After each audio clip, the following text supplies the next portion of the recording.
오늘도 주님 앞에 나와서 예배드리는 우리 모든 성도님들의 가정에 주님의 은혜와 평강이 넘치기를 주의 이름으로 축원합니다. 우리 서로 한번 축복해 주실까요? 주님의 은혜로 복의 근원이 되십시오. 네, 오늘은 우리가 사랑에 관하여서 말씀을 나누고자 합니다. 사랑에 유사한 단어들도 많이 있는데 헬라어에는 사랑이라고 하는 이 단어를 네 가지로 쓰고 있습니다.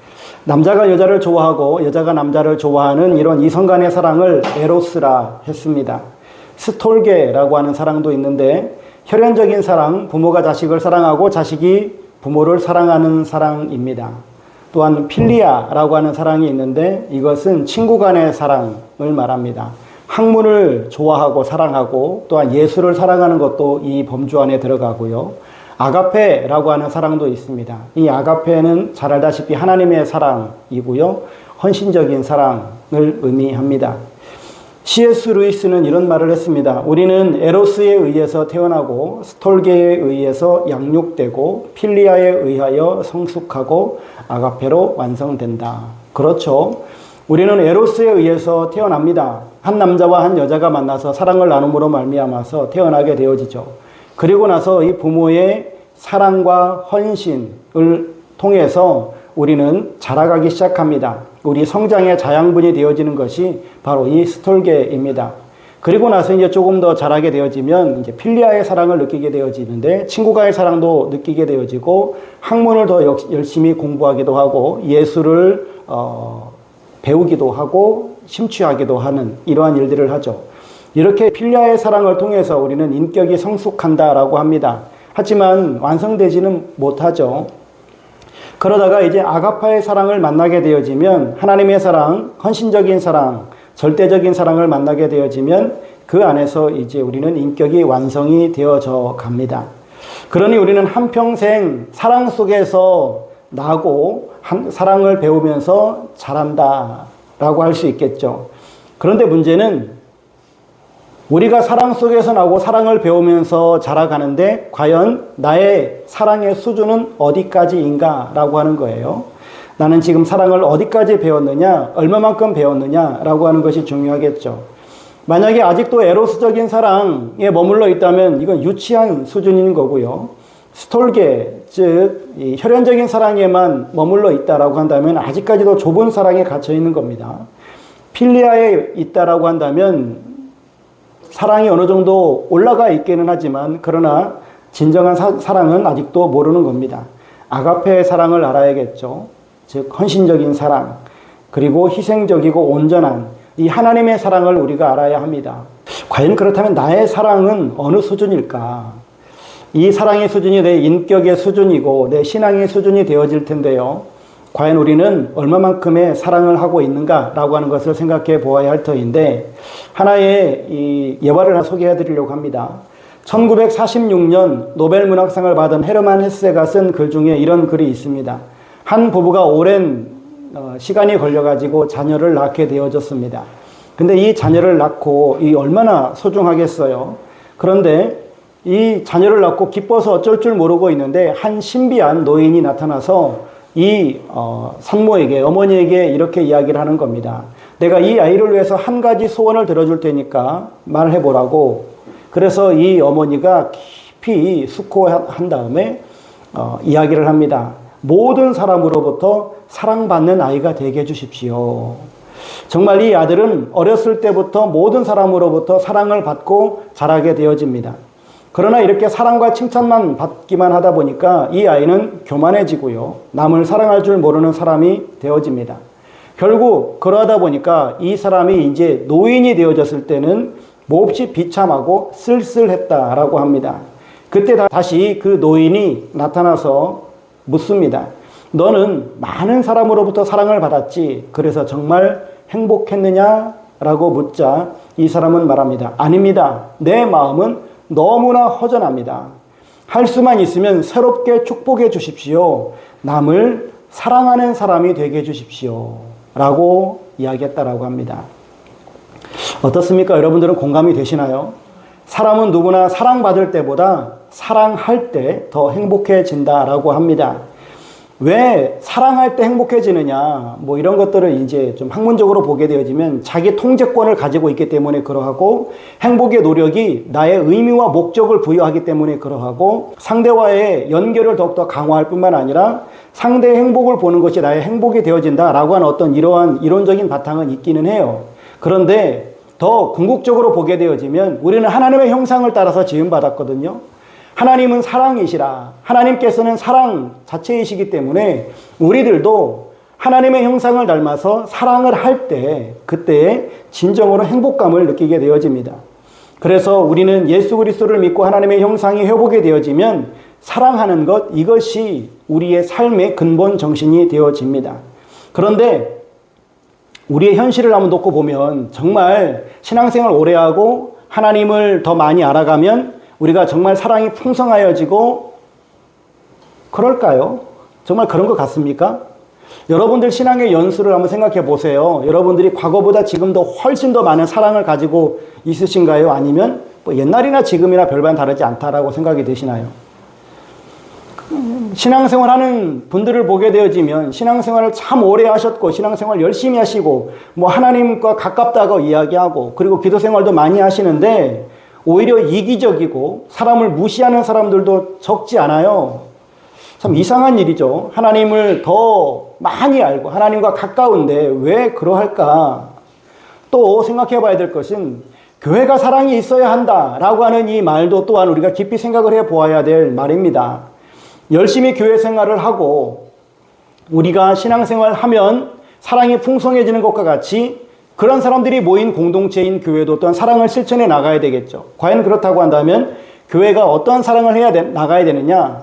우리가 잘못된 사랑에 대한 개념을 가지고 있으면 교회는 잘못된 사랑을 실천할 수밖에 없다라고 하는 것을 우리가 꼭 기억해야 되는데 이런 것입니다. 세상이 이해하는 사랑이라고 하는 것은 내가 널 좋아한다, 내가 너를 아낀다, 너를 내 것으로 삼고 싶다 라고 하는 어떤 이런 개념들이 포함되어져 있어요. 그래서 보고 싶어하고 좋아하고 그리고 어떻게 해서든지 그 사람과 함께하고 싶어하는 어떤 이런 마음들이 있죠. 그래서 이웃에게 친절을 베푸는 것도 그래서 세상적인 어떤 사랑의 개념에서 보게 되어지면 이웃에게 친절을 베푸는 것 이것도 나와 그와의 관계가 괜찮아야 돼요. 사랑이 좋아야 친절이 가고 관계가 괜찮아야 그에게 친절이 가는 거예요. 사랑이 가는 거예요. 관계가 안 좋으면 사랑이 나갈 수가 없죠. 이러한 사랑의 개념을 가지고 있는 이 세상 속에서 교회가 그런 사랑을 가지고 오면 교회의 우호적인 사람에게 교회에게 선대하는 사람에게 사랑을 베풀고 이럴 수밖에 없잖아요. 그런데 하나님께서는 원수를 사랑하라 하셨으니 교회에게 적대적인 사람에게도 혹은 적대적인 기관에게도 교회가 사랑을 베풀어야 된다. 그래서 그에게 사랑을 베풀어야 된다라고 이렇게 사랑을 실천하면 이게 진정한 사랑일까요? 가식일까요? 외식일까요? 여러분은 그게 진정한 사랑일 것 같습니까? 절대 진정한 사랑일 수 없어요. 이건 가식이고 외식이지 진정한 사랑 아니라라고 하는 겁니다. 그래서 교회가 사랑이 있어야 된다라고 하는 이 말이 정말 오해의 소지가 많은 단어입니다. 세상에 어떤 그런 사랑의 개념을 가지고 교회에 나오는 사람들 그리고 교회를 바라보는 사람들이 교회가 사랑이 없어 라고 말하는 그 사람들의 그런 실체를 보게 되어지면 자기들에게 친절하게 베풀지 않았다고 해서 자기들에게 자기가 어려움이 처해졌는데 어려움을 해결해 주지 않았다고 그래서 교회가 사랑이 없다라고 말하는 사람들이 대단히 많다라고 하는 겁니다. 우리가 정말 사랑이라고 하는 개념을 바르게 이해해야 하는데요. 그래서 오늘 본문 속에 나와 있는 이 말씀을 통해서 우리가 하나님의 사랑을 좀 바르게 이해하고 그리고 하나님의 사랑을 실천해 나아가야 하겠습니다. 다시 한번 이야기하지만 이 사랑을 세상의 규범적 윤리로 받아들여서 교회 역시 이웃에게 친절하게 하고 어려운 사람을 도와주는 것으로만 이해해서는 절대로 안 됩니다. 그렇다면 과연 어떠한 사랑이 진정한 사랑이냐?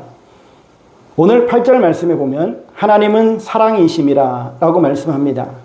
이 말도 우리가 알고 있는 사랑 개념으로 이해하면 하나님은 어려운 자를 도와주시고 지켜주시는 분으로 여기게 되어집니다. 따라서 형제사랑 역시 도와주고 친절을 베푸는 의미로 받아들이고 실천하려고 하는 이런 경향들이 있어요. 사실 어쩌면 이런 모습들이 많은 교회들 가운데 있을 수 있습니다. 그런데 7절 말씀에 보면 사랑은 하나님께 속한 것이라고 말합니다. 이게 대단히 중요한데요. 사랑이 하나님께 속했다라고 하는 것은 오직 하나님께만 사랑이 있다라고 하는 말입니다. 다시 말하면 우리에게 있는 사랑은 사랑이 아닌 거예요. 사랑의 유사품이지 진정한 사랑이 아닌 것이죠. 어려운 사람을 돕고 친절을 베푸는 것은 하나님의 사랑이 아니다라고 하는 겁니다. 여러분이 하나님께 받은 사랑이 친절이고 여러분들이 어려울 때, 여러분들이 정말 고난에 처해졌을 때 하나님께서 도와주시는 것만이 여러분들에게 사랑을 베푸는 것입니까? 그러면 여러분들이 정말 어려움에 처해져 있고 고난 가운데 있는데 하나님은 그때마다 여러분들을 다 건져내 주시고 여러분들에게 사랑을 베푸셨습니까? 아닐 때도 많잖아요. 안 그럴 때도 우리가 실상 많잖아요. 과연 그렇다면 그것은 하나님이 우리를 사랑하지 않기 때문일까요? 여기에서 이제 우리가 중요한 문제를 풀어가야 하는데, 하나님은 물론 우리를 도우십니다. 하나님은 반드시 우리를 도와주시는데, 그런데 우리가 기대하는 도우심이 아니다라고 하는 것에 우리가 주의를 기울여야만 합니다. 그렇다면 하나님의 사랑이라고 하는 것은 궁극적으로 무엇일까? 오늘 본문 9절을 보세요. 하나님의 사랑이 우리에게 이렇게 나타난 바 되었으니 하나님이 자기의 독생자를 세상에 보내심은 그로 말미암아 우리를 살리려 하심이라. 하나님의 사랑은 살리는 사랑이에요. 하나님의 사랑은 생명과 직결되어져 있다라고 하는 겁니다. 첫 번째, 그래서 우리가 꼭 기억해야 될 것은 하나님의 사랑은 살리는 사랑입니다. 독생자 아들을 세상에 보내신 것이 사랑이에요. 그 사랑을 통해서 우리가 구원을 받게 되어진 것이죠. 우리의 생명의 문제가 해결이 되어진 겁니다. 예수님이 오신 것은 하나님이 우리를 사랑하시는 그 증거였습니다. 이처럼 하나님의 사랑은 우리로 하여금 생명을 얻게 하는 것이기 때문에 하나님이 도우신다, 우리를 도와주신다라고 하는 것은 우리를 생명으로 나아가도록 인도하시는 것입니다. 만약에 우리에게 어려움이 계속되어지고 있다라고 할지라도 하나님은 우리를 사랑하셔서 우리를 생명으로 인도해 가시는 것뿐만 아니라 우리로 하여금 지속적으로 하나님을 바라보게끔 하고 계신다라고 하는 것을 절대로 잊어서는 안 됩니다. 나의 어려움이 사라지지 않는다고 그래서 하나님이 나를 사랑하시지 않는 것 같아. 나는 믿음이 없어서 그러는가 봐 라고 이렇게 자책할 것이 아니라 하나님이 우리를 사랑하시되 지속적으로 우리가 하나님을 바라보기를 원하시는 그 하나님의 마음이 우리를 아직까지 그 고난 가운데 놓아두시고 우리를 지켜보시고 우리를 생명의 길로 이끌어 가시기 위해서 우리를 훈련하시고 연단하시는 줄로 믿으시기를 바랍니다. 하나님의 사랑은 예수 그리스도를 보내심으로 우리에게 생명을 주신 겁니다. 교회는 이 사랑을 실천해 나가야 되는 거예요. 교회의 사랑은 세상의 사랑과는 본질적으로 다른, 그래서 교회는 생명을 얻은 성도들이 생명을 얻지 못한 그 사람들에게 주님의 생명을 전달하는 사랑을 실천해야만 하는 겁니다. 그래서 전도도 하는 것이고 양육도 하는 것이죠. 그래서 우리가 하나님께서 우리를 사랑을 하셨는데 어떻게 사랑하셨는가? 이 사람에게는 이러한 사랑을, 저 사람에게는 저런 사랑을 하셨다라고 하는 것을 성경을 통해서 배워가면서 나의 삶 가운데도 하나님께서 사랑을 베풀고 계시는데 그 사랑을 가슴 깊이 누리며 또한 내가 세상 가운데 살아가면서 절대 흔들리지 않는 이런 믿음을 가지고 나도 또한 세상에 나아가서 생명을 살리는 사랑을 실천하겠습니다. 결단하고 훈련하는 이런 모든 과정들이 양육이라고 하는 겁니다. 구제하고 선행하는 것, 이게 그릇됐다라고 하는 것이 아니라 우리가 구제하는 목적, 선행을 하는 목적도 또한 생명을 살리기 위한 길이어야만 한다라고 하는 사실입니다. 두 번째로 살펴봐야 될 말씀은 하나님의 사랑은 어떠한 사랑이냐? 바로 공의의 사랑이다라고 하는 겁니다. 공의. 10절에 보면 사랑은 여기 있으니 우리가 하나님을 사랑한 것이 아니요 하나님이 우리를 사랑하사 우리 죄를 속하기 위하여 화목제물로 그 아들을 보내셨습니다 라고 말씀합니다. 본문을 보니까 하나님의 사랑이 예수님이 화목제물이 되셨다라고 하는 사실입니다. 그러니까 우리는 참 사랑의 모습을 십자가에서 보게 되어지는 겁니다. 십자가의 사랑이 어떤 사랑입니까? 우리를 용서해 주시기 위해서 우리의 죄의 대가로 하나님의 아들이신 예수 그리스도께서 말할 수 없는 고통을 당하시고 죽은 사랑입니다. 이것은 우리의 죄를 그냥 지나칠 수 없어서 하나님께서 우리의 죄 대신 예수님께서 십자가를 지게 하시는 하나님의 공의가 작용이 되어진 거예요. 그 공의가 사랑으로 표현이 되어진 것이다 라고 하는 겁니다. 그래서 죄를 그냥 방치하지 아니하시고 바로 잡아주시는 바로 진리의 사랑이 하나님의 사랑이었다라고 하는 겁니다. 여러분, 하나님의 사랑은 악을 절대로 방치하지 아니하십니다. 사람의 악을 없애고 의롭게 하시는 것이 하나님의 사랑이라고 하는 겁니다. 요한일서는 방탕한 삶을 조장하는 이단을 물리치기 위해서 쓰인 책인데요. 그런데 요한일서는 지속적으로 강조하고 있는 바가 바로 사랑하라라고 하는 겁니다. 왜 그럴까? 바로 이 사랑이야말로 방탕하고 악한 삶을 고치는 길이기 때문에 그러합니다. 요한일서의 중요한 주제는 교회를 미혹하는 이단을 경계하고 성도들이 그 이단에 속지 않도록 돕는 것이었습니다. 그런데 이 요한일서를 쓴 시대적 배경을 보게 되어지면 그 시대 가운데, 교회 가운데에 영지주의라고 하는 것이 판을 치고 있었습니다. 영지주의의 사상은 바로 영적인 것은 선하고 물질적인 것, 육적인 것은 악하다라고 하는 겁니다. 그래서 영적인 지식을 추구하는 이러한 사상인데요. 그래서 사람의 몸과 영혼을 분리해서 사람의 몸은 부정하고 사람의 영은 선하다. 라고 하는 개념입니다. 근데 여기에서 이제 문제가 되어지는 것이 두 가지가 있는데, 첫 번째는 하나님의 아들이 진짜 인간의 몸을 입고 오지 않았다라고 하는 겁니다. 왜냐하면 몸이 악하고 더러운 건데 어떻게 선하신 하나님, 절대 선이신 그분이 어떻게 이 더럽고 부정한 몸을 입고 올 수 있느냐. 절대 그럴 수 없다. 라고 이야기를 하는 겁니다. 그런데 하나님께서는 요한 사도를 통해서 말씀하시죠. 이로써 너희가 하나님의 영을 알지니 곧 예수 그리스도께서 육체로 오신 것을 시인하는 영마다 하나님께 속한 것이요 예수를 시인하지 아니하는 영마다 하나님께 속한 것이 아니니 이것이 곧 적그리스도의 영이니라. 이렇듯이 예수님께서는 반드시 이 땅에 오실 때에 참 신이요 참 인간으로서 오셨는데 영지주의는 예수님은 육체로 오지 않았다라고 이야기한 겁니다. 두 번째는 몸은 원래 악하고 영이 선한 거잖아요. 근데 우리가 구원받는 것은 영혼이 구원받는다라고 하는 것을 그런 개념을 영지주의자들이 가지고 있어요. 그래서 육체는 썩고 영은 이제 하늘나라로 가게 되어질 건데, 그런데 우리 구원받는 건 영혼인데 내 육체가 내 영혼을 좌지우지할 수 있느냐? 없다는 거예요. 그래서 내 영혼이 구원받았으면, 예수 믿고 구원받았으면 내 몸으로 짓는 모든 것들은 죄가 안 되는 거예요. 내 몸이 내 영을 좌우할 수 없다라고 하는 겁니다. 이런 생각을 가지고 있어요. 그래서 몸으로 아무리 죄를 지어도, 아무리 방탕한 삶을 살아도 상관이 없는 것이죠.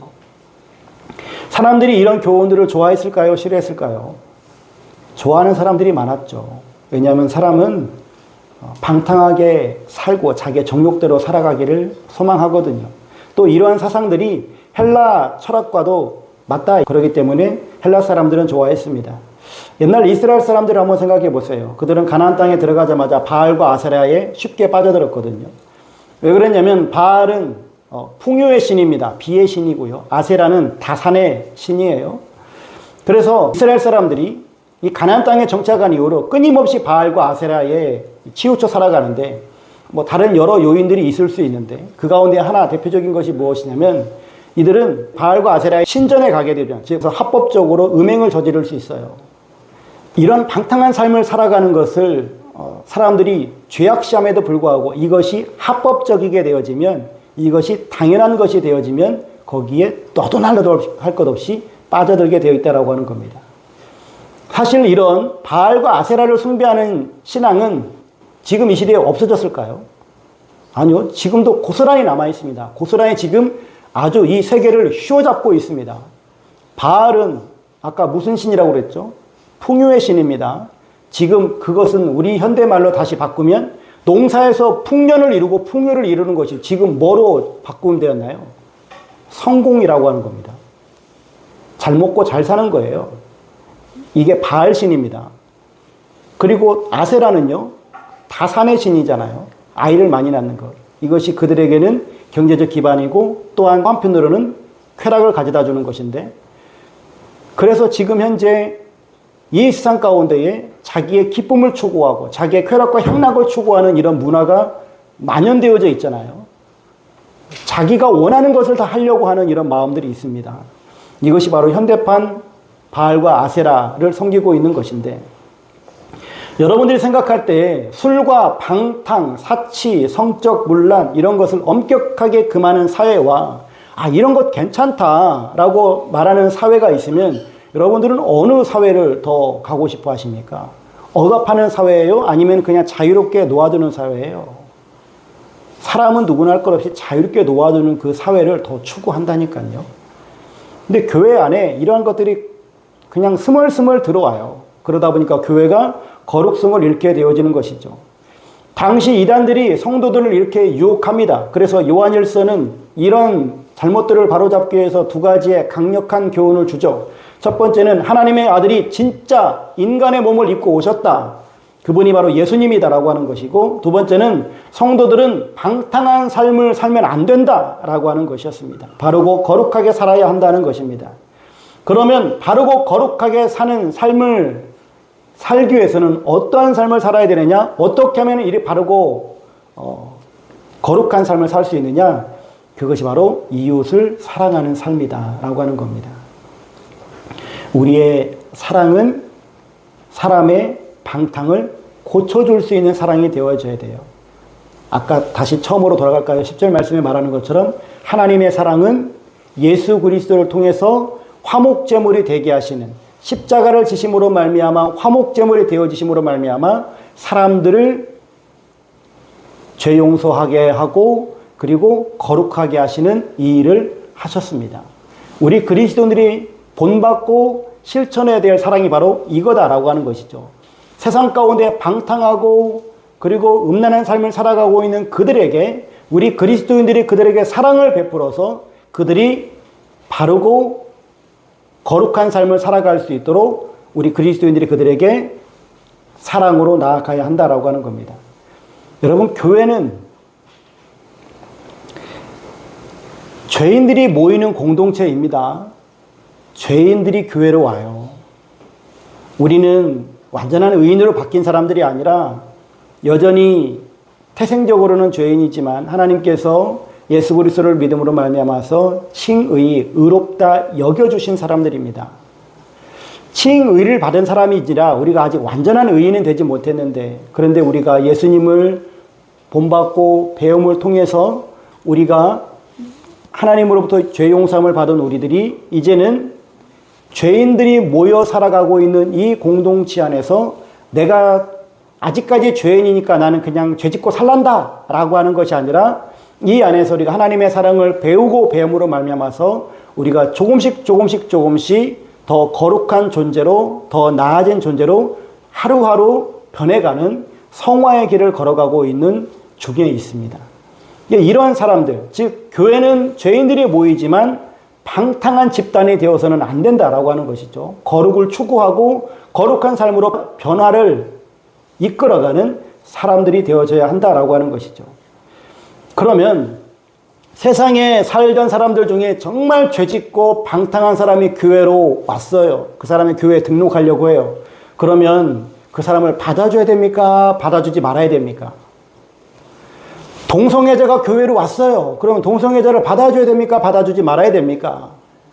세상에 몸 파는 여인 아니면은 몸 파는 남자들이 교회로 왔어요. 받아줘야 됩니까? 받아주지 말아야 됩니까? 다 받아줘야 돼요. 다 받아주되, 그런데 그가 계속 그 일을 하게끔 냅둬야 됩니까? 아니면 지속적으로 말씀으로 양육하면서 새로운 삶을 살게끔 해야 됩니까? 이제는 그 일을 근절하고 새로운 삶을 살게끔 해야 되잖아요. 근데 예전에 안에 어떤 일들이 있었냐면, 뭐 세상에 뭐 포주들, 몸 파는 여인들이 어떤 그런 집단 내 포주들, 그리고 뭐 깡패하는 분들, 그런 분들이 교회로 와서 등록을 합니다. 그런데 교회가 그분들을 그냥 그대로 냅둬요. 계속해서 깡패짓 하고 있고, 계속해서 포주를 하고 있고, 그 포주에서 번 돈을 하나님께 11조하고 하나님께 감사하고, 하나님 한 주간도 우리 밑에 있는 애들이 몸 많이 팔아가지고 돈 많이 벌어가지고 하나님 앞에 이렇게 감사한금 드립니다. 주여, 내가 돈을 많이 벌어서 11조를 지금 이번 한 달 동안에 1,000만 원을 냈습니다. 하나님께서 그 예물을 기쁘게 받으실까요? 아니, 그런 사람들이 왔어요. 왔으면 하루아침에 바뀌진 않겠죠.